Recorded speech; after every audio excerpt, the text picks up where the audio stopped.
Ngayon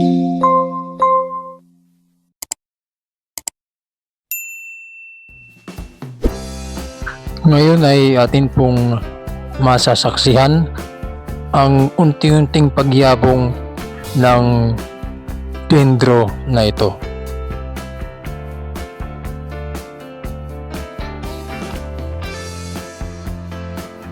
Simulan po natin dito sa usbong na ito.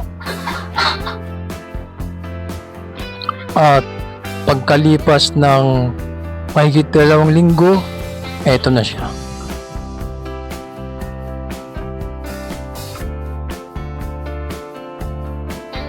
Ipagpatuloy po natin ang panonood at obserbahan ang mga mangyayari sa bawat araw. Makikita po natin ang petsa sa screen. Mapapansin po natin na sa bawat araw ay may kaunting pagbabago na nangyayari. Pagpatuloy po natin ang panonood.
Hanggang dito na lamang po.